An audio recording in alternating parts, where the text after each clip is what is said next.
Today is Thursday, September 1st, and welcome to the 8:30 show. I'm KJ, and every Thursday night you'll find me here at 8:30 p.m. on YouTube at Metro Conservative Media. Please hit the subscribe button and give me a thumbs up. At the same time, I'm also live on Facebook at the Metro Conservative Media page. Please like our page and join the conversation by commenting on this video. We will respond to your comments during the show. This is a show where I chat with various individuals about important issues that affect our community. Tonight, we are talking about weed, pot, reefer, grass, dope, ganja, Mary Jane, hash, and of course, the other well-known for name, marijuana. Yes, we are talking about marijuana tonight. And we are talking about whether it is a good idea to legalize it. So, proponents of legalizing recreational marijuana say it will add billions to the economy, create hundreds of thousands of jobs, free up scarce police resources, and stop the huge racial disparities in marijuana enforcement. They contend that regulating marijuana will lower street crime, disrupt the drug cartels, and make marijuana use safer through required testing, labeling, and child-proofing packaging. They say marijuana is relatively harmless herb and that adults should have the right to use it as they wish. Opponents of legalizing recreational marijuana say it will increase teen use and lead to more medical emergencies, including traffic deaths from driving while high.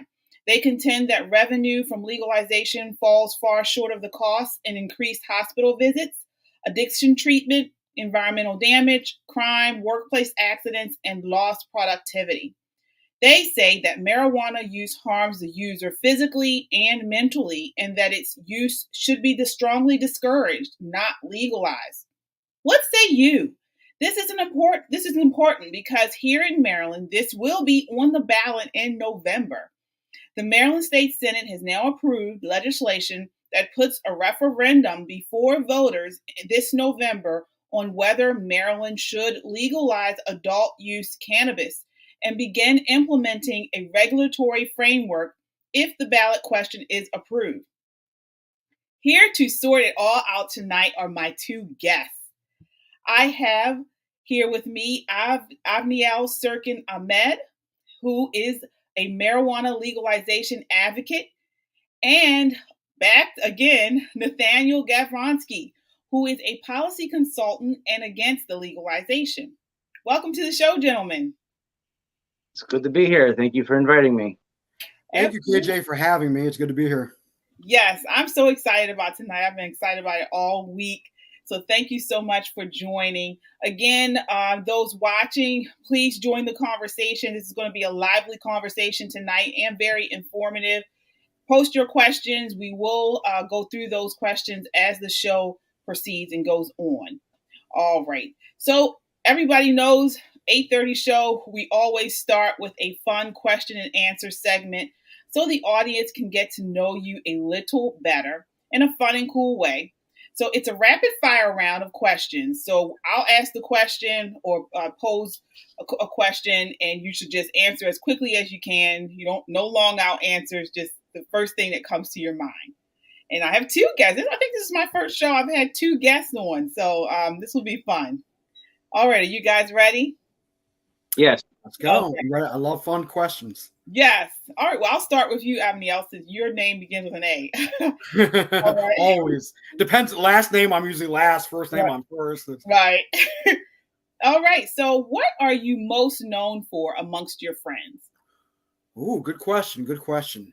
I'm known for smoking a lot of weed.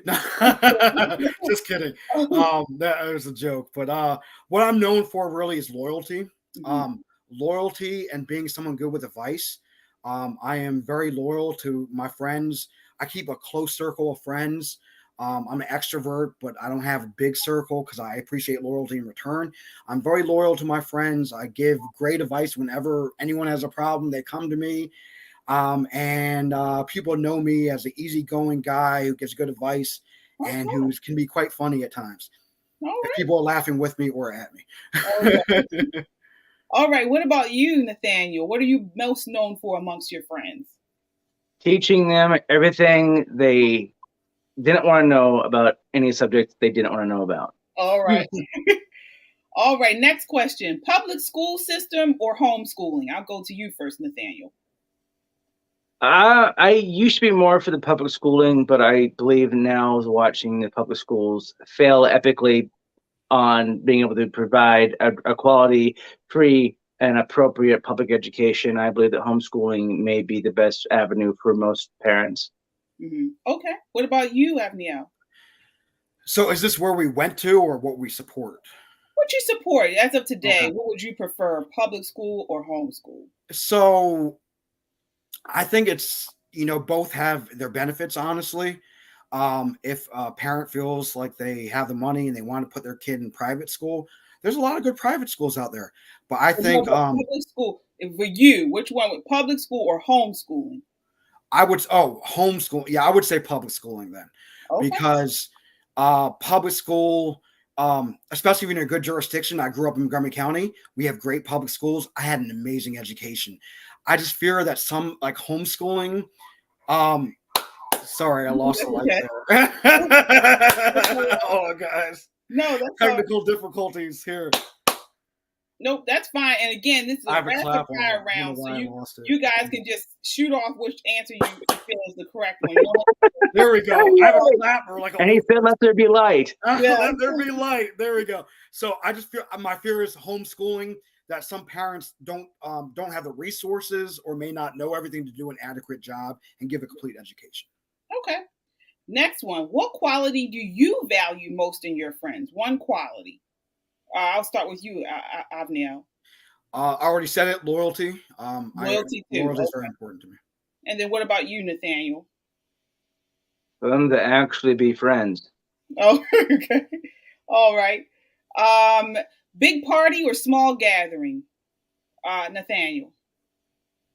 It depends on the flavor. Okay. Honestly, sometimes those big parties you can find a little niche, and you can make a big party into a really intimate setting very quickly. It's all about it's all about your attitude going in that'll determine what kind of night you're going to have. What about you, Avni? I would say small gathering. Okay. You can. I love deep conversation, and you get so much more in deep conversation, I think, in smaller gathering settings. All right. Next one. Require pronouns in work emails, or should we let everyone decide on their own? I'll start with you, Avi. Let everyone decide on their own. All right. What about you, Nathaniel? Yeah, if someone doesn't want to participate in this, they shouldn't be required to put he, the, they, she. I mean, for some people, it's kind of insulting that they have to remind everyone that they are a woman or a man. Okay. That's okay. Yeah, we agree on a lot, apparently. Last one. Be painfully aware or blissfully ignorant. What do you say, Avi? It's painful. It can be painful at times, but painfully aware. Much rather be painfully aware than blissfully ignorant. What about you, Nathaniel? That bus that hits you is going to kill you if you knew it was there or not. Mm-hmm. So painfully aware of it is more advantageous. And this is going to come back into this conversation, I'm sure. All right. All right. So let's get right down to it. Tonight, again, we are talking about legalization of marijuana. So as I mentioned at the top of the hour, Governor Hogan announced, we do have this on the ballot in Maryland. I want to open it up. I'll open it up with you, Nathaniel. 30 seconds or less. Why do you think we should not legalize marijuana? Well, really quickly, I want to dedicate tonight's show to my friend Jackson Joyner and her little brother Bodie. This is her favorite color, black and green. She's a really good friend. She's really young, and a lot of my positioning on this is for these younger kids, because the society they're going to inherit has a lot to do with what we leave them. And it's my concern that a lot of this, proliferation of marijuana across the board is going to leave them with a society that's crumbling, with less productivity, with a higher rate of mental illness, and with few to little remedies to cure people who desperately need help, especially for mental illness, and that we're just basically passing them off onto some quack cure instead of actually helping them deal with the illnesses that they have. Okay. All right. I want to give you the same question, 30 seconds or less, Avni. Why do you believe marijuana should be legalized for adults? First main point, freedom. Let freedom ring. It is the government shouldn't regulate what consenting adults, put into their bodies and decide to use. We all, most conservatives want less government in their lives. And when marijuana I see as really a victimless thing, and it's a choice that adults make. And like many things, it can be used for good and has a lot of beneficial uses. Medicinally now, it's used for, treat epilepsy, pain, insomnia, also chemotherapy side effects like nausea, helps people eat who are in chemotherapy and vomiting all the time and can't eat, glaucoma. And as Nathaniel said, mental health. He brought up the point about mental health. I have major depressive disorder myself. I take mental health medicine as well, a pharmaceutical, but I also use marijuana to in certain strains to help my depression and in the past anxiety, although anxiety is not really an issue for me anymore, but it's used for that as well. And so it has a lot of pro benefits, and you see things like alcohol legal. Alcohol causes much more problems.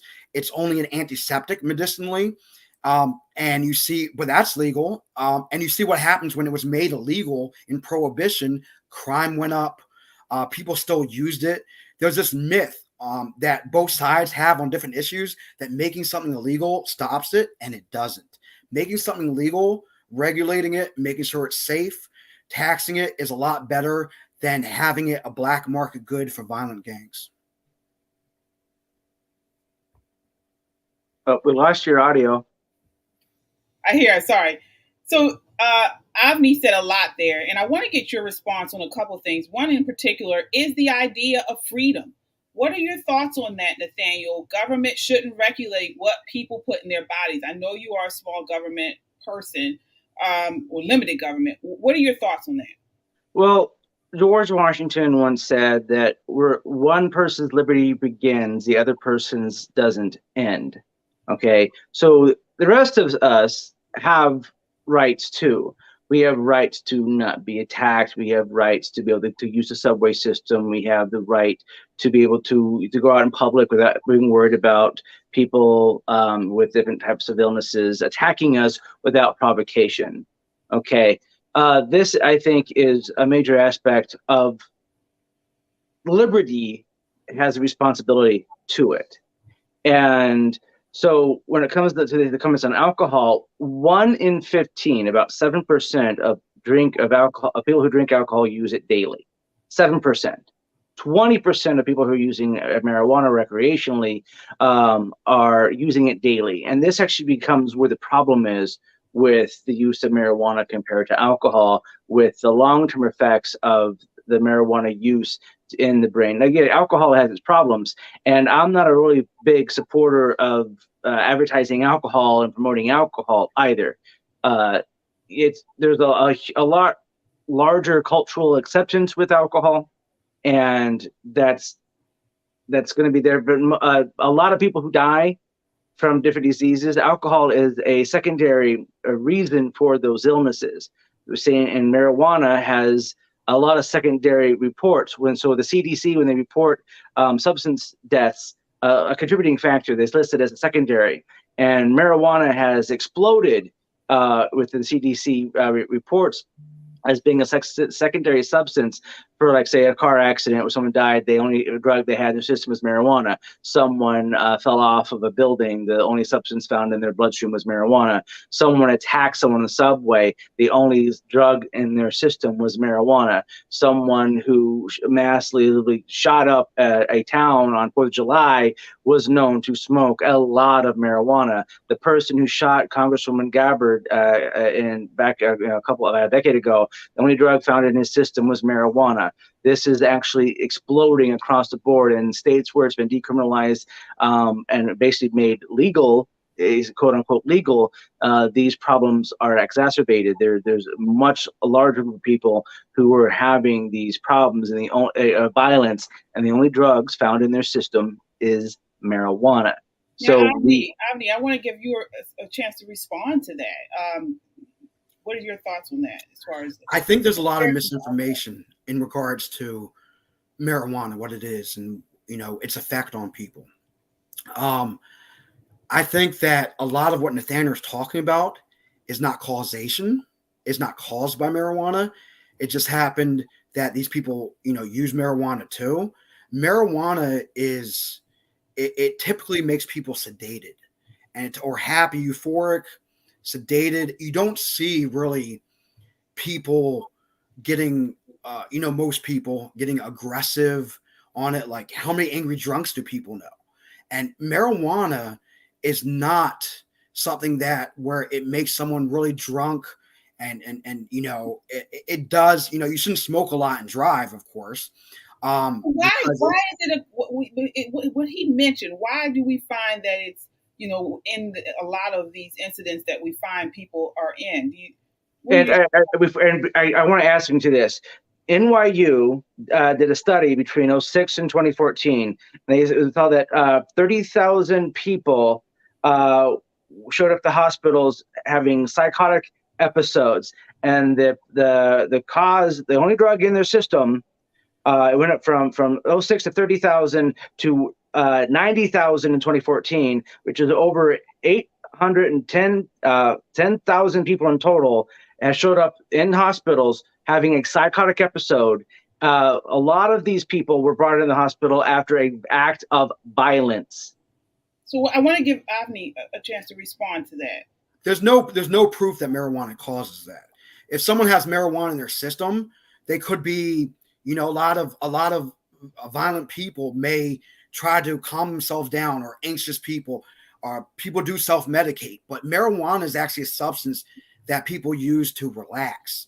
So just because someone had it in their system, it does not prove, and I've been in statistics, I've been in science, I've worked in biotechnology for 5 years, causation. Just because someone had it in their system, it doesn't prove that marijuana caused it. It's kind of like this thing with COVID numbers. Some people say, some states were putting, oh, this person died in a car wreck. Oh, they had COVID too. That's a COVID death.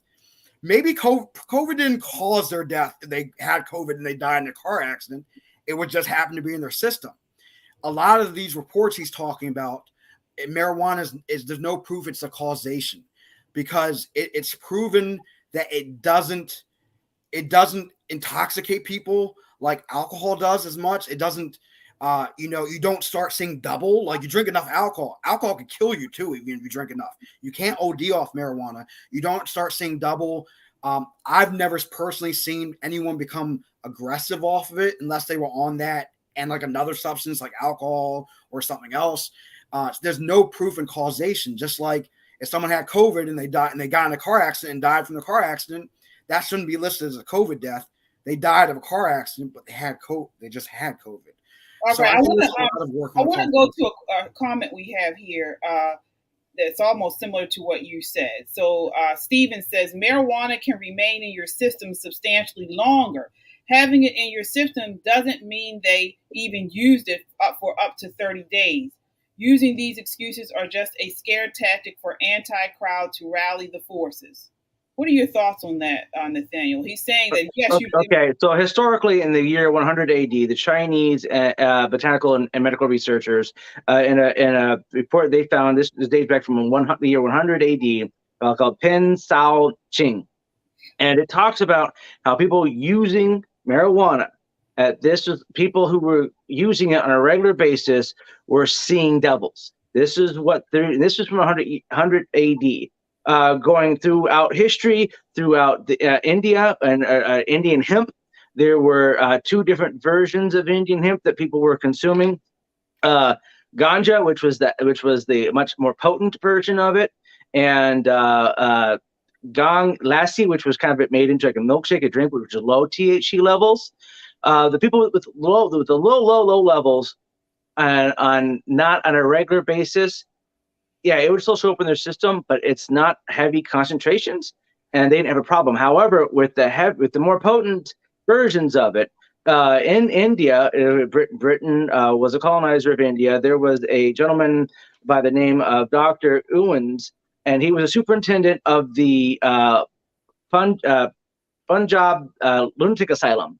And what they saw there is that people who were on a regular basis using ganja as medicinal, recreational, whatever you want to use it, they were regularly using it. Like I said, 20% of people today use it on a regular basis, compared to only 7% of people who drink alcohol on a daily basis.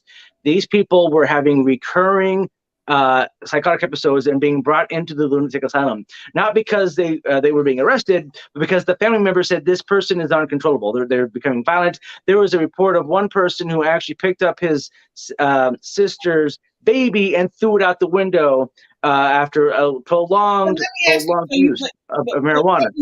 But Avniel was saying that it could be something that they already have an issue with, maybe some type of psychotic issue, mental health issue. But all it does is exacerbate it. So like it makes you 4 times as more likely to cause a problem. For example, they say that, well, smoking kills you. Well, if you smoked a pack of Marlboro Red 100s, Shane smoked the whole thing, that in itself probably wouldn't give you lung cancer. But if you did that every day for a month and then for years, you're going to start seeing an effect of it.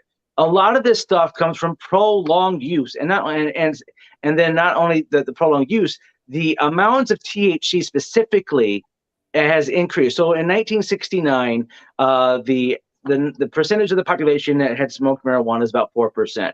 That marijuana in 1969 contained about 2% of THC. Today, between people ages 18 to 24, about half have smoked marijuana, and the potency of the THC levels is now 25%. So when we look at historical factors of it being much, much lower in the 60s and 70s to today's potencies, and then with the fact that people are using it more and they're using it in much heavier amounts, you're going to have these prolonged problems. And when you see across the board, not only in the legalized states like California, Colorado, Illinois, but you see in Europe, the Swedes, there's a study out of South Sweden, there's studies in Finland, Germany, the Netherlands, they are all showing that with the proliferation of marijuana across, because it's being kind of decriminalized all over the world, that they're seeing more people with psychotic episodes, a 300% increase. I want to bring Avni back in, and then we have to move on to a different part of the topic. But what are your thoughts on that? The longevity of smoking marijuana causing additional issues such as paranoia and psychotic breaks? A lot of it is the chicken and the egg. Some of it's not, though. But some, like you were alluding to, KJ, a lot of people self-medicate. And let me be frank, marijuana is not for everything.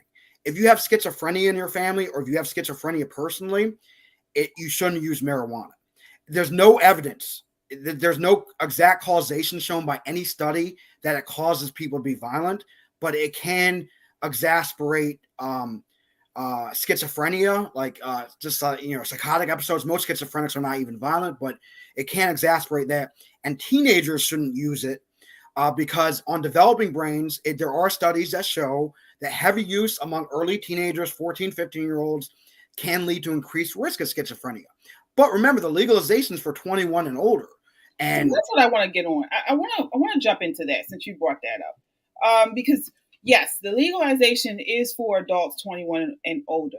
But do you think this will have some effect on youth if it is legalized?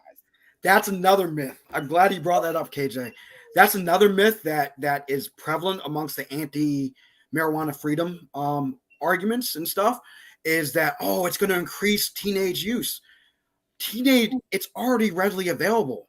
Back in the 90s, late 90s, early 2000s, when I was in high school, it was easy to get. Now, I didn't smoke in high school. I first tried it when I was 19. But I had friends who did. It's not hard to get on the black market. It's easy to get on the black market. Black market is more dangerous. I don't advocate for any teenager to use, but for adult use, whatever, the black market, it could be laced with something. When you go to a dispensary, it's clean. It's not laced with more dangerous, with like dangerous substances, with really dangerous substances, like possibly PCP or fentanyl even. It's rare, but it does happen. And so teenagers who want it can get it already. At least if you start cutting the black market out, if you make it legal, usually it becomes cheaper. It's cheaper in medical dispensaries than it is now on the black market. Cut the black market out. You make it safer. No teenager can go in a dispensary and say, "Hey, I want to get some weed." They get ID'd, and any teenager who wants it can get it already. It's like the same stupid argument that the left makes. Oh, let's make guns illegal. It will save, it will stop the gun violence problem. No, it won't, because the black market's flooded with illegal guns. The black market's flooded with illegal weed. It's easier to get for teenagers than alcohol is even.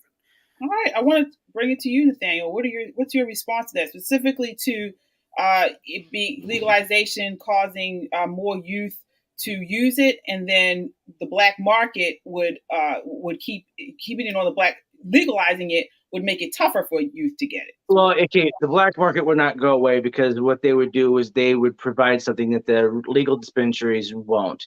Also, there's different types of things that the legal dispensaries don't give out, and so the black market would just move to those. Also, they would just increase potency in the black market mixtures.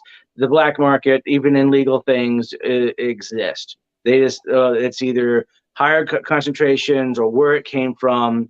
There are guns in the black market. Guns are legal, but however, somehow guns are still available on the black market.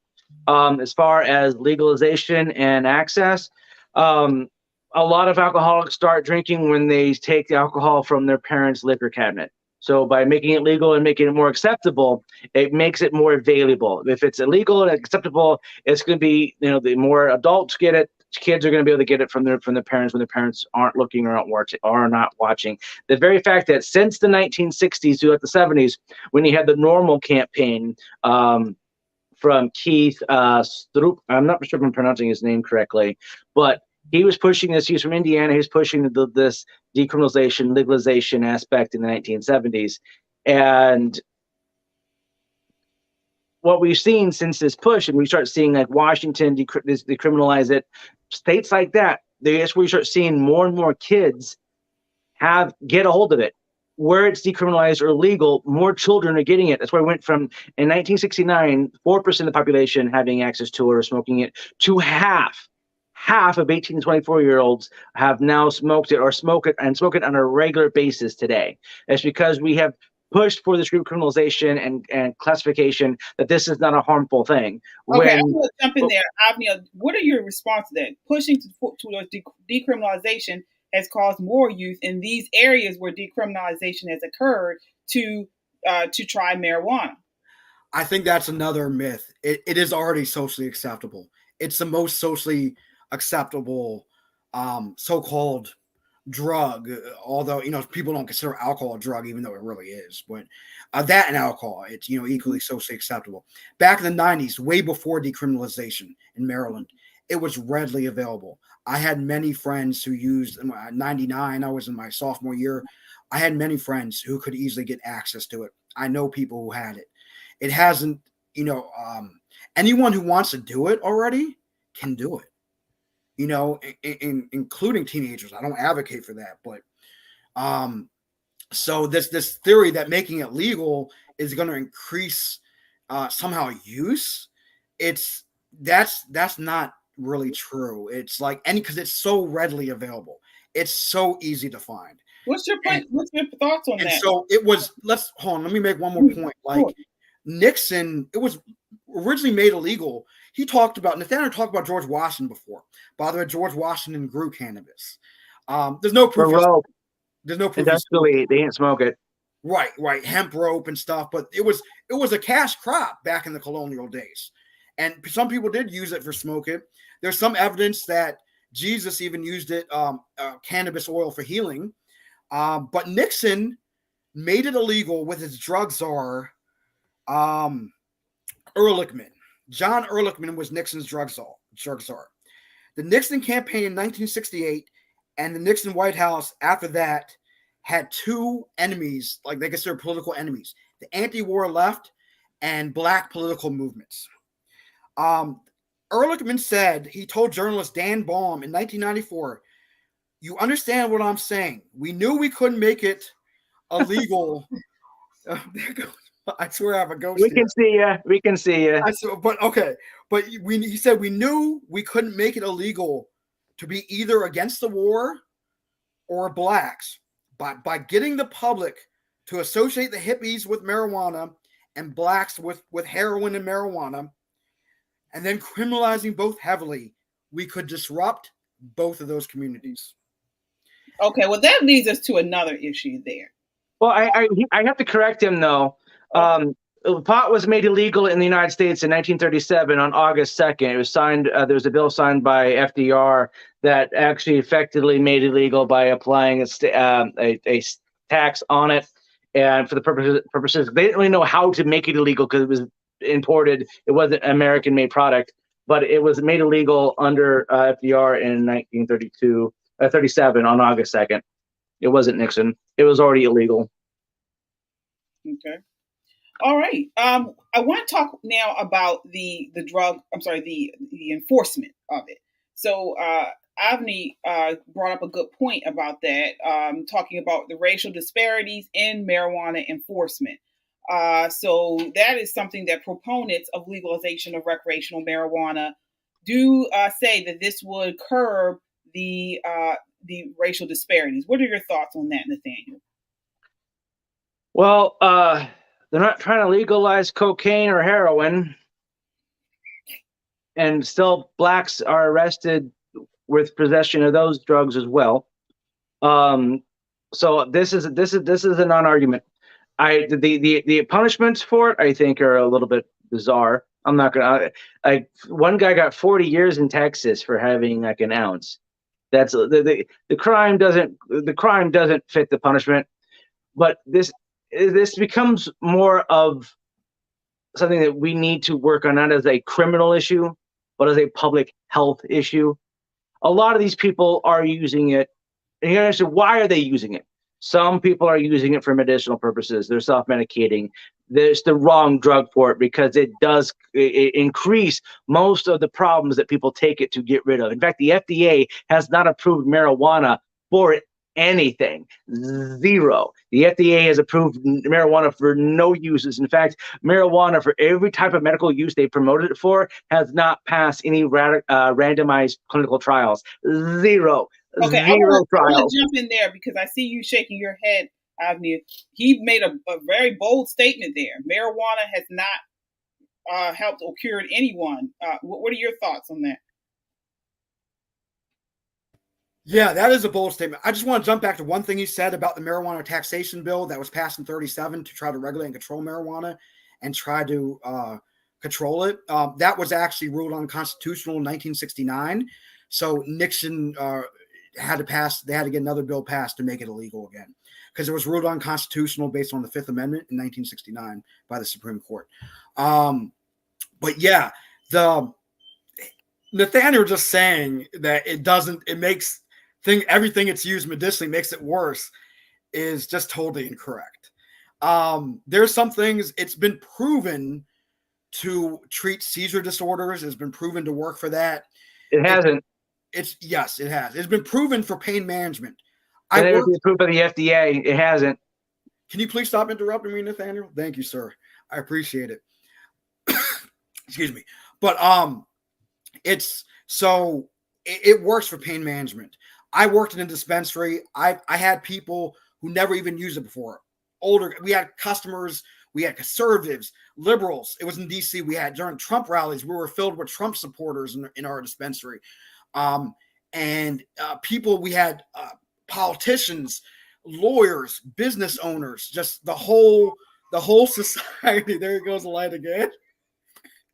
Yeah. My light just goes to me. But it was the whole, every walk of life. We had people who came into our dispensary, and some guys who were in their 70s were using gummies because it's safer to use the edibles than taking smoke into your lungs, of course. It's so they were using edibles, first-time users, and they said they couldn't golf anymore because of their arthritis.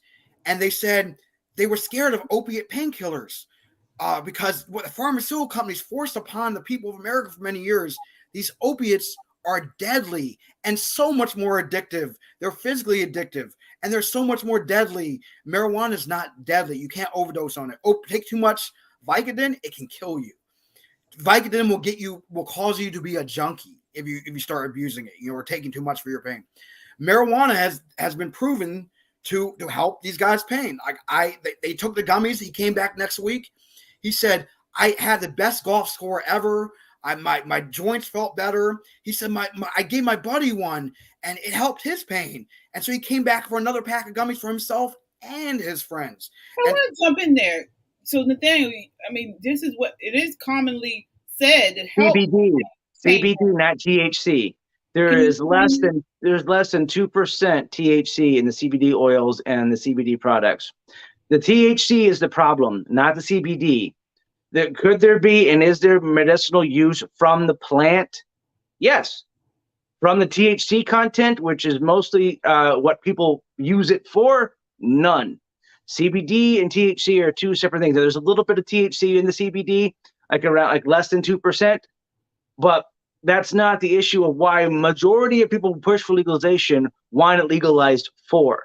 They're wanting it legalized for the hallucinogen aspect of marijuana, not for the medicinal. If they was pushing for the medicinal part, then they already got it with the wide dispensary of CBD. When anything involves a higher concentration than 2% of THC, it is no longer being sought after for medical use, but for recreational use, and that is where I draw the line. Oh, so I want to get your thoughts on that. The CBD versus the THC, and that being the more CBD being the more medical benefit. So I'm glad Nathaniel brought this up, this important conversation of the various compounds in marijuana. CBD is already fully available. You could get CBD there. Yeah, even have CBD for pets at PetSmarts. And CBD has shown it does have, for people who don't want the effects of THC as well, CBD can have some pain relief. And high CBD, low THC marijuana is used for the seizure disorders and kids and stuff, because they don't want to give kids, you're not going to give kids THC. And so, but the guys I was talking about, these 70-somethings, they were getting THC. It was actually full spectrum gummies, had CBD and THC. It's actually much more than CBD and THC. There's 20 other cannabinoids. There's terpenes, which are the flavor compounds of the marijuana flower, the cannabis flower, that provide health benefits as well. And it's been shown, like the high spectrum oils that have all the cannabinoids and the terpenes in them, they combine together for medicinal effects. And the pain reduction is actually better when you have more than just CBD for it as well. And so these guys who these elderly guys, conservative, who never used marijuana, never smoked it, were taking full spectrum gummies with THC in them, and low doses. Though that's a great thing about gummies, of edibles especially. You can dose it properly and so they were taking low doses and helping their pain. So I want to add on to this. Low doses, which means probably under 2.5%. And I doubt they were taking it more than a small amount. And here's my problem with starting off with the small amounts and then going, and as you with the THC and the marijuana people are smoking today, is that imagine a fish aquarium, no fish in it, just the water. Inside of it is water. It's flowing back and forth normally. That is your brain normally. Dopamine traveling to and from naturally in your brain. All right. You enter in a firecracker and you light that firecracker. That goes explodes like this. The pressure on the inside is greater than the pressure on the outside. If that expands, and then the pressure on the outside gets higher, it pushes it back in, and then the bubble keeps going. It's called oscillation. Every time the bubble it tries to expand more, but it can't. It's smaller and it collapses in on itself. I want you to take this analogy with smoking marijuana, mostly if you're using it for recreation or trying to smoke it for medicinal. You start building up a tolerance to it. It takes more and more and more to get you to that bubble.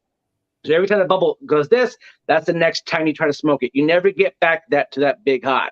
You keep trying until you need more and more and more and more to get to that same levels. With any drug, you build a tolerance to it. Alcohol, cigarettes, all of it.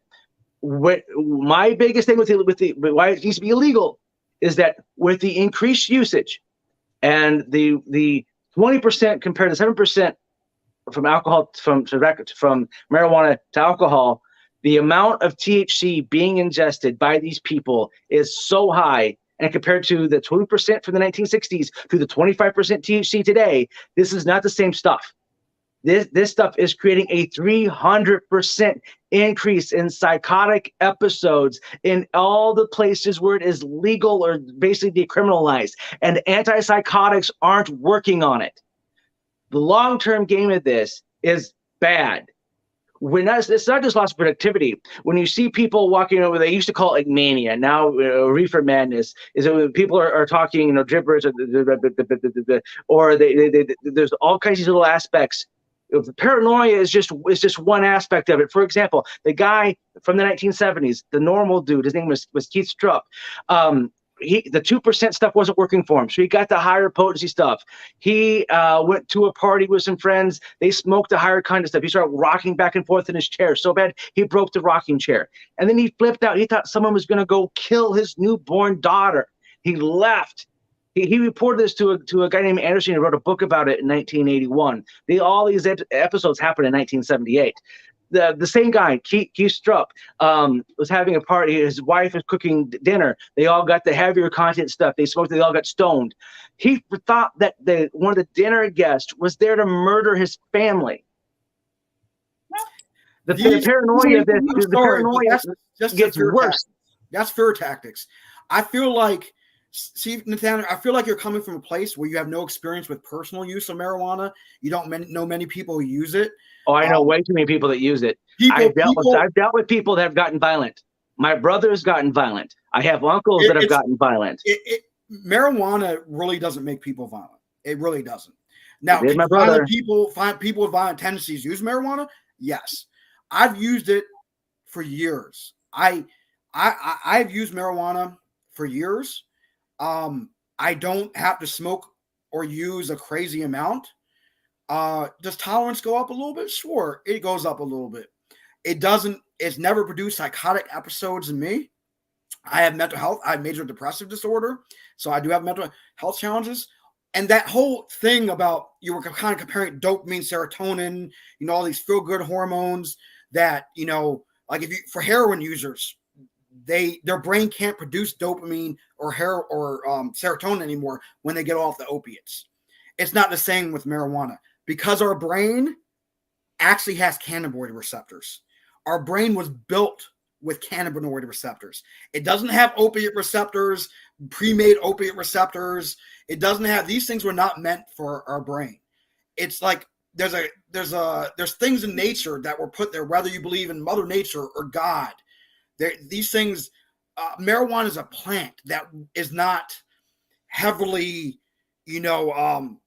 processed by humans to use. Even alcohol is heavily processed. Things have to be done to make alcohol. Because this is something I'm confused on. So it is a plant, and it's natural to nature. So how does it become more potent or less potent? Because I'll be honest. I have family from the Caribbean, and even you do see a difference in the marijuana here in the United States than in other parts of the world. Not only that, but the smell is totally different. So how is It's cultivated. They remove the male plant, so the female plants then try to produce more to attract male. It's basically the plant trying to reproduce. By removing the male plant, the female plant grows and produces more oil and more things to try to attract the male part of the flower to breed. So it's basically just basic botany. You can do it with a lot of plants. But my point is that poison ivy is also a natural plant. Put that in your pipe and smoke it. Poison ivy? Come on, man. It's Come on, man. Okay, but do we have poison ivy receptors? We were How do you know? To harmonize. It's not for everyone, once again, but we were built to harmonize with can. But here's the thing: you might be one of the lucky ones. You might be one of the lucky ones because not everyone who drinks becomes an alcoholic. Now, do they? Well, listen, but he's right though. Nathaniel's right about to answer your question, KJ, real fast, and then we'll get back to that. It's through breeding. You know, corn. The corn that we see today, the big yellow corn, used to be as small as like wheat kernels. It's through selective breeding that you get different terpenes, different strains, higher THC, or even high CBD, low THC, which they have those plants now too. And so there's so much fear tactics with marijuana. Oh, before it was, the 1930s when Nathaniel, you talked about the first attempt to control marijuana and reduce our freedoms. They said, oh, the black people will smoke it and go after white, black men will smoke and go after white women. It's very rooted in racism, actually, the legalizations, and it's just a fear tactic. And you pulled out stuff straight from Reefer Madness, like, oh, it makes people psychotic and loopy. It's not. It doesn't have hallucinogenic effects even close to mushrooms or LSD or even salvia, which is legal. Never try salvia, people. Don't do it. It's legal. Stay away from it. But I say with the mushrooms too. Even if you don't, even if they do become legal, there's pushing for that too. Stuff. It's and you look at alcohol prohibition. Just because you make something illegal, once again, it doesn't go away. You give the money to violent gangs. They made alcohol, and alcohol causes many more social ills than marijuana does. Alcohol can kill you if you drink a bottle of liquor. You can't die from acute marijuana use. And yes. they made you can't. They made 1,000 people. The CDC has 1,000 people. Huh? The CDC and the CDC since you can't overdose. You can't overdose on marijuana. You can't. It's not deadly. It is not deadly. There are 1,000 people that the CDC have reported since, I believe, 1999. And so it's not common, but they were brought in. The only substance in their system, they had no history of heart disease. They had no other elements, no history of medical, no nothing. What was the cause of death? What was the actual cause of death? They listed it as poisoning. And the only drug in their system, and they did try to find something else that caused it. So that sounds like they couldn't find anything, so they made doctors do this. Smoking cigarettes, drinking alcohol, any type of substance can lead to heart attacks, strokes, and so on and so forth. Any substance that's not like food, nutrition. But for these 1,000 people, it took, it was like over a long period of time. But there are 1,000 people. There are 1,000 people, and it's not a lot, but there is 1,000 people, and that's during a time when not everyone, with the amount of people who are smoking now compared to then, it's a huge difference. Let me just say this. How would marijuana acutely kill someone? Because it causes cardiac arrest. It doesn't even I mean, if you have like a very, these people have a very, the medical history on these people, on these 1,000 people, because this is something that they were trying to. I have never seen this, and I think. Well, he said it was a small group, but let me ask this. Let me just say this. So, as a Black American, I do see over the years, marijuana does seem to have had a bad effect on African American communities. Now, you mentioned, Avniel, about how, and I'm coming to a question, but you mentioned how it's a sedative, so it's supposed to calm people. And I see that. I see that in my community, where you see people smoking. There's no zeal to do things. People have become more lazy and lax in urban communities. will is there a correlation between that with smoking marijuana? Because it feels like the Black community consumes it far more than any other community, and honestly, it hasn't helped us. It has not helped us, as far as I can see. Some people, if they use it every day, and there's two main strains. Sativa's more of an upper, even though it's still it makes you calm, but doesn't kind of lower you as much. Like for people who have trouble with insomnia, they're going to use indica, which puts you down more. So some heavy indica use by some people, if they're using indica every day, it may it may reduce motivation. There's some truth to that. However, for the vast majority of people, many marijuana users are very high functioning people. I know I had customers who were scientists, lawyers, politicians, teachers, police officers, even business owners. You're a business owner, you're working 50, 60 hours a week. And not all these people used every day. Some of them did. There's, I know people who use every day and they're very, very high functioning, good members of society. And I go back to the point of, look what happened when alcohol was made illegal. And it's a far more dangerous substance with far less medical use, only antiseptic, really. You make it illegal, alcohol use didn't go down during Prohibition. People went to speakeasies. Instead of the money going to the government, and instead of regulated alcohol sources, they were getting bootlegged alcohol made out in the woods someplace, controlled by illegal violent gangs. And people were still using, and the money was going to gangs rather than taxes. And so alcohol prohibition had to be repealed. But just because the government, I thought he was done. Just because the government's able to make money on it doesn't make it good for society. So the whole the government can regulate it and tax it, make revenue, doesn't make it good for society. Listen, the Mexicans in 1920 made it illegal because they saw a direct correlation with the people in their society because the Spanish brought it over for rope, and so it kind of worked its way up into Mexico, and the people who were using this on a regular basis. Not everyone who drinks alcohol drinks it every day.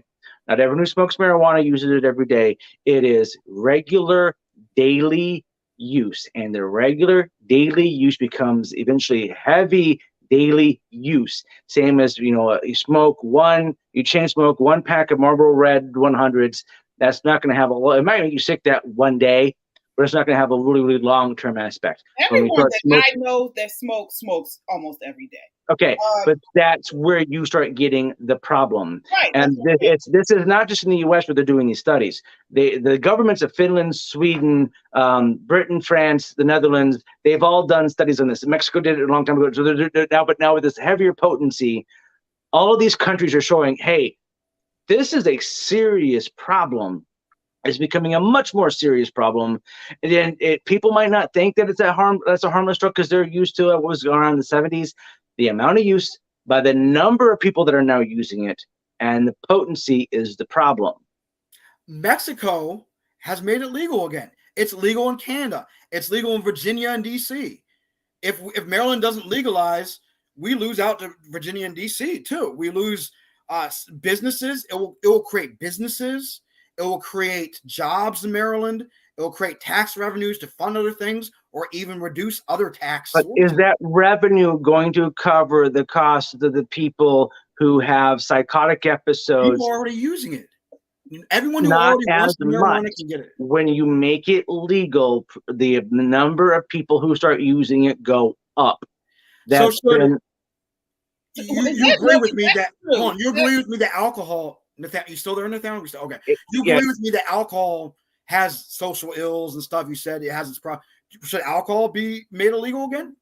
Should sugar maybe be made illegal? People use too much sugar every day. The difference in alcohol consumption is 1 in 7, which is about 1 in 15, which is 7% who use it daily, versus 20% with marijuana. That's a huge leap. But it's also a huge difference. 7 to 20% gap.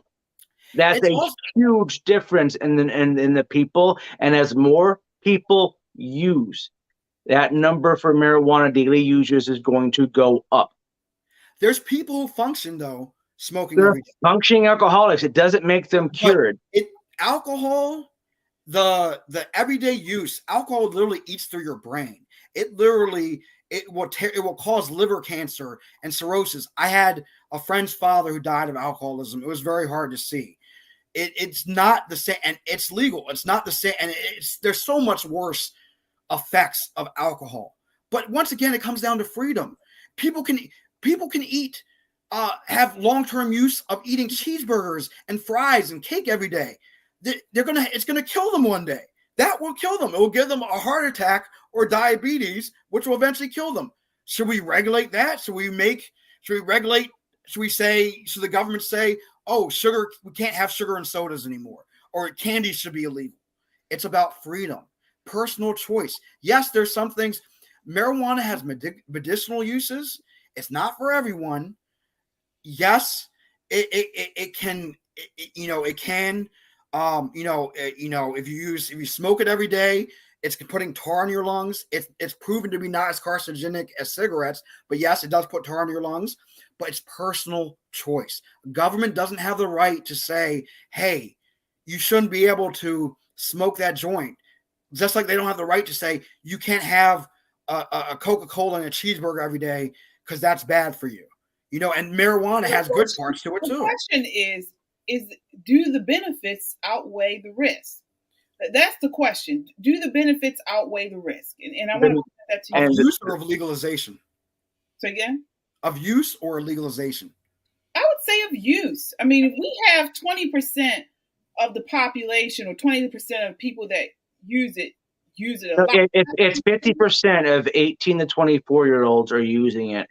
And they're using it and 20% of them are using it on a daily basis. Oh, I see. Okay. Woo. So 50% of the population who's coming in to take control are going to have that, like what you mentioned, that kind of laissez-faire, not willingness to work, not willingness to do anything, low productivity. Those are a lot of things. And you can't say medicinal. If the FDA has said there is no medicinal purposes, we do not approve it for any type of medicine or type of treatment, then it is not medicinal. If you look at Nathaniel, though, the FDA, because they don't have, it can't be studied federally right now because it's a controlled, it's the highest class of controlled substances, in with heroin and other on the federal level. They can't even study. But if you look at other studies, if you look at independent studies that don't need federal dollars, they've shown that it helps medicinally in some aspects. The states that have done this have also shown that in randomized clinical trials, marijuana, especially the THC aspect of it, has no medicinal use. My argument is with THC. The CBD has benefit, but not the THC, and especially not at 25% potency.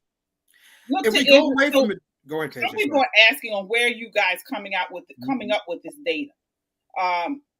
Do you? Because we do know Israel has some data in regards to it, but can you quote some of this data that you guys are coming out with?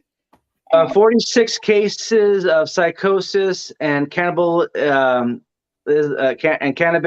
International Journal of Addiction, psychotic reactions following cannabis use in East Indies, cannabis-associated psychosis with hypermanic features, and cannabis psychosis in South Sweden. Okay. All right. Wow, our comment section is really heating up. We're coming into the end of our time. I want to just do a part two. Can I just reference a study too? Oh, of course, yes.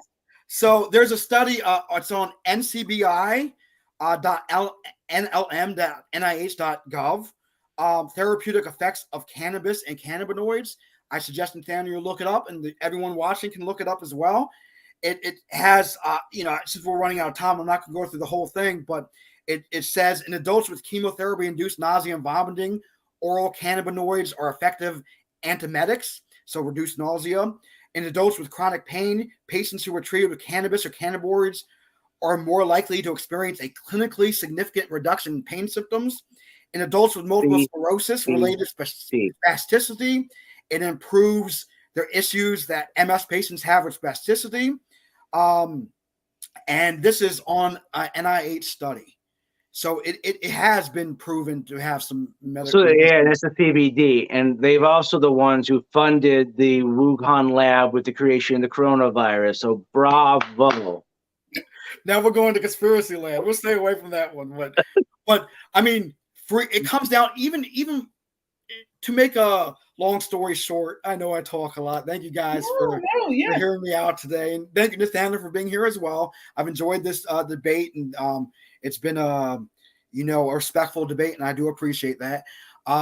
Even we keep debating the medicinal benefits of it, and I've shown there's some medicinal benefits, but it's a freedom thing. It's a freedom thing. The government, sugar and saturated fat is bad for you too. The government shouldn't be allowed to tell us we can't eat steaks and hot dogs every day. The government shouldn't be, they try to make alcohol legal. You saw what happened because it forces into the black market, which causes even more problems for society. It's better to have it legal, regulated, and have consenting adults who want to use it to be able to not get punishment from the government for using it. That's what it comes down to. Prolonged use of alcohol will kill you. Prolonged use of THC has shown to increase the potential violence, not only harming the user but people around them. That's a big difference. What violence? You keep referencing violence. What do you have a reference of a study that shows? In fact, when I was quoting earlier, Dr. Ewans out of in India in 1904? A recent study. I'm going to go through this. We remember running out of time, but they showed, starting back in 1904, they showed there was a connection with people who had a lot of ganja use and violence. That was in India. Mexico showed the same thing. In the Netherlands, the government of the government in the Netherlands has also been doing studies with their citizens that have prolonged exposure, use, and violence. Sweden, that South Sweden study, that's a lot of violence in Sweden. Washington and Seattle, incidences of crime study that was not that long ago. My question is this, this is a serious question for you, Avniel. Urban centers smoke a lot of weed, and it is not peaceful. And they are very violent. More peaceful. So I don't. With all the weed smoking that is going on in urban centers and cities around the country, it should be control. It should be Shangri-La. We don't see that. So but that's not direct causation. There's so many variables when you in science. There's so many variables, right? When you're talking about what's causation. Yes, urban communities smoke a lot of marijuana, but it's everywhere now, actually. I live in suburbia, and a lot of people smoke or use edibles here. And in the dispensary, in a very, black city in D.C., we had plenty of white customers, too. We had customers from all ethnicities and races and whatnot. But the urban communities, the violence it's because gangs are killing each other. I lived in Baltimore 7 years. Most of the violence is due to drugs and the hard drug sales, the more profitable drugs like heroin and cocaine, and the fighting over territory for that. Just what happened with alcohol prohibition. You had Al Capone gang, and gangs in Chicago, mafias killing each other over. Those gangs fight over territory, not over drugs, just because they want to control the territory. No, it's a cash crop of drugs, though. It's not just drugs; it's territory of all vices, including prostitution, human trafficking, and everything else. Yeah, it's not just the one thing. But marijuana, legalized marijuana, you take away now not all income because they'll have income from hard drugs, but you take away some income from the violent gangs as well. It will. So why not? If you're about freedom, why not legalize coke, heroin, and prostitution? Well, that's what cocaine. I'm for the legalization of prostitution. Actually, I am. To be upfront, I'm for the legalization and regularization of prostitution, cutting out violent pimps, making it safe, having the girls get STD tests, making it safer for the girls and everything. Johns, whatever. We're not going to get far into that because that's not the discussion. But I'm for that. Cocaine and heroin because they are extremely, extremely dangerous substances with very limited medicinal use, and the numbing properties of cocaine and pain relief from heroin can be found safer pain relief in marijuana. In fact, I know someone who was on heroin who got off of it by using marijuana. And so she got off something that's much more dangerous. So you're not going to legalize heroin, and to compare marijuana to heroin, come on. Most people know it's not extremely dangerous, deadly, and ravaging society like opiates are. In fact, that's the argument for marijuana, is that it gets people away from opiates for pain relief. All right. The CBD, not the THC. THC too. All right, final thoughts. We've had a very spirited conversation. So my last question, actually, I want to ask this question to you both and then give you final thoughts. Nathaniel, what benefits do you see in marijuana use? In CBD, I see that there are some limited uses for the pain and for some of it. It's CBD and CBD only. The THC content is less than 2%. The recreational use of marijuana, I see no beneficial use at all. None. And here's my point of the recreational use. Tom Porcade, the guy who founded the High Times, his paranoia got so high that in 1978 he blew his brains out. His staff had him cremated and they smoked his ashes on the top of the World Trade Center. All right. I want to ask you, Avniel, what risks do you see of legalization of marijuana? Of the legalization of marijuana, the risk I actually see is not in the increasing use, or because everyone who wants it can get it already. The psychotic episodes that Nathaniel's referring to, that's so rare. And no, 300% increase. That's not rare. It's out of the millions of people who smoke, most of them don't have psychotic episodes, so it's rare. Because it's not as many people smoking yet. There are millions of people who are smoking. And so the fear I have is it becomes too corporate controlled. It becomes too corporate controlled. It becomes maybe the tobacco companies get their hands on it, and the communities that suffered under the war of drugs, like the Black urban communities you so wonderfully referenced, KJ, that in legalization that they won't get their equitable share of the profits. And that's something, so legalization has to be done right so that the communities who were oppressed by the drug war on marijuana get the benefits of the legalization as well. And my fear is that it could lead the other way, possibly, if it's not done right. All right. Final thoughts from you both. I'll let you go, Avniel, first, since didn't Nathaniel start out first? I believe so. Yes, with the opening statement. Yeah. Okay, yeah. So I'll let you start first. Well, I want to say, first of all, thank you, KJ, for having me on. It was a pleasure. You have a wonderful show here. And Nathaniel, even though we're going to have to agree to disagree here, buddy, thank you for keeping the debate civil. And it was a pleasure debating you on this issue. I'm going to say what I've been coming back to. Freedom, freedom, freedom.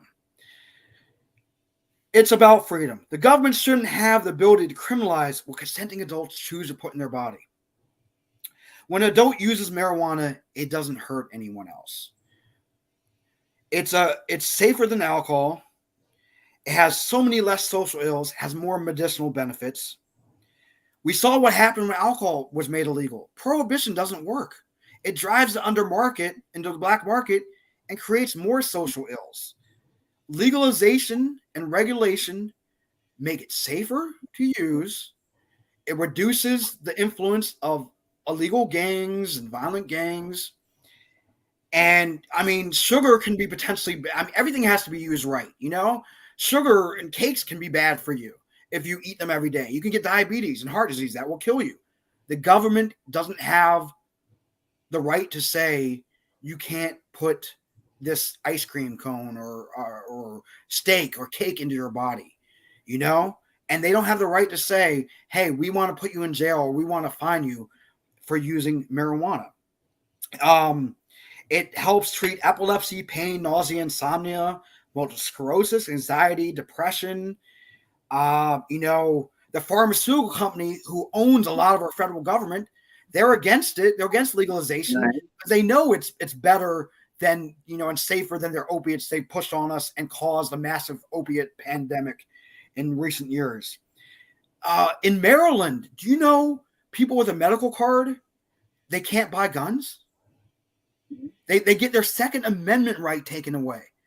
Yet people who drink alcohol are much more likely to commit a violent act with a firearm, yet people can drink alcohol and own guns. So making it recreational legally, people can, not have a card and just get it recreational, 21 and over, and they won't have to give up their Second Amendment rights. That's it's unconstitutional to me that the Maryland government's taking away Second Amendment rights from medical marijuana holders. Once again, freedom, freedom, freedom. Create more jobs. There's a green rush happening. We all want the economy to be good. We all want more jobs in Maryland. It creates an industry, and it taxes. It makes it safer for people going to dispensaries, and it restores freedom, much freedom, to the citizens of Maryland. All right. Final words, Nathaniel. Real quickly, I want to see a T-shirt that says "Much Freedom." I want to see it for sale on Etsy next week, buddy. Say what? A T-shirt that says "Much Freedom," and I want it done in green. Can I put a big cannabis leaf on it? Go nuts! But I want to see it for sale on Etsy next week. All right. In 2017, the National Academy of Medicine issued a 468-page report linking marijuana with causing schizophrenia, bipolar episodes, with increased risk of suicide, depression, and social anxiety. And it had showed a higher potential for violent behavior among people who regularly used high concentrated uses of THC. This is, it gave a U.S. government report. I'm giving one too at this point. The fact is that just because the government can make money on it doesn't make it beneficial to everyone else. A lot of times government makes money on the plight of everyone else. In fact, the British government in the late 1800s and 1900s knew that this drug was causing problems in India, and instead of trying to curtail it, said, let's tax it. They use it as a revenue source. They didn't do very good for the people of India and now Pakistan and Burma and all that other stuff. Just because the government can make money on it doesn't mean it's good for you. In fact, if the government's like, we can make a lot of money on this, probably not a good thing for society. The fact is that more and more, as countries across the globe have done research, or to do more research on this, there's more and more links to violent behavior with people who use regularly. Alcohol is only 7% of its users use it regularly, daily. 20% of the users of marijuana use it regularly, and that number is growing. It take 4% of 7 and 4% of 20. That's a lot larger number. So yeah, people with alcohol do commit problems, but it's a percentage of them. It's not all of them. The percentages will add up eventually to where people using marijuana are going to the more people using it and are using it on a basis, you're going to see a lot more violent episodes in New York, where I'm currently at. A lot of these people you see on the street with all these problems have a long history with marijuana uses. You can see that in their arrest records. There isn't anything else other than marijuana in the arrest records. It's just marijuana. This is just because you are blissfully unaware of the harms doesn't mean that bus won't kill you when it hits you. All right. Can I just say one thing real quickly? I had my final word. He had his final word. I think we're done. Real quickly. It's just about this. Final word. I just want to say it's about some of the stuff we've been talking. It's not like a rebuke to anything you're saying. It's just about this little sticker I have here. Today is in Maryland today in Rockville. I went to it's Overdose Awareness Day. And so I work for a nonprofit that's in the mental health field, and so this represents purple ribbon here for everyone who've died of hard drug overdoses and really terrible things. So I'm not oblivious or painfully unaware of a drug plight, but and I want to say, bless everyone's memory who have died from hard drug issues and overdoses and everything. And opiates have caused a lot of problems. And there's more effective things to use for pain, like marijuana. And but I just want to say that I'm not totally disconnected on the ills of all drugs and stuff, and that let's remember all those who have died from truly serious hard drugs as well today, with the Overdose Awareness Day and everything. So, and thank you for having me on the show today. And yeah, that's a great thing to call out. And you have to make the government be more aware they need to provide more services for people who are struggling with different types of difficulties, because most of this drug use is because they're dealing with things that they can't deal with on their own, and they have no services. There's no protection for people. They're since 1955, they basically said, "Oh, your family can take care of you. You're fine." They took everyone out of who needed help, said, "You're on your own," and they've been on their own, and it hasn't benefited anybody. So the U.S. government needs to actually work on a way to help people who are suffering from severe illnesses and who rely on these drugs, from heroin, cocaine to marijuana, anything. So there's got to be a better way to do it. Hopefully without any substances at all. There might be CBD has a future, but I think most of it we need to work on making sure these people are financially stable, housing stable, and are well fed. All right. So thank you guys so much for coming on tonight. Nathaniel Gavronsky and Avniel Ahmed, thank you so much for coming on. So this ends the show tonight. I do have an announcement. Here at Metro Conservative Media, we are having our official launch party, September 17th from 7 to 11 p.m. We will have food, drinks, music, dancing, live performances, and it's free. So if you are in Baltimore and want to hang out with the personalities on Metro Conservative Media, please stop by. You can RSVP at mcmlaunch.eventbrite.com. We have a beautiful rooftop space right in downtown Baltimore. We'll be at the very top on the penthouse. It's going to be a fun night. You guys are invited. I know you're not in the state much, Nathaniel, but if you are, please come. Actually, I will come. If someone can find me a place to crash, I'll be there. Giovanni, yes. Giovanni is here. Well, I can. You want to crash with me, Nathaniel? We'll try some gummies. I'll say a couple of nights. I'll crash at a couple places. Okay, we'll hook you up. And hey, when we're down here, let's do a couple of YouTube videos of the history, Black history specifically, of Baltimore. Yeah. Oh yeah, so much history in Baltimore. The Underground Railroad came through here. So much history. Sharp Leadenhall, downtown Baltimore. Yes. So we definitely can do that. That's a really good idea. So again, that's on September 17th, 7 to 11 p.m. You can go to our website and our Facebook and also Eventbrite to RSVP. All right. So again, this wraps up another episode of the 8:30 show. We are all over social media under Metro Conservative Media. So like, share, and leave a comment. Follow us on Facebook, YouTube, Instagram, and Twitter. Also, check us out on our webpage. I said that earlier, www.metroconservativemedia.com. We love to get your feedback. Next week, I have a spectacular show lined up for you. We have two Jews, coming on the show to debate which party supports the Jewish cause more. GOP. So it's going to be a spectacular night. Definitely come back and watch for next Thursday. I have two people coming on again to debate that. So that will be next Thursday, same time, 8:30 p.m. Again, wishing you warm days and starry nights. Good night.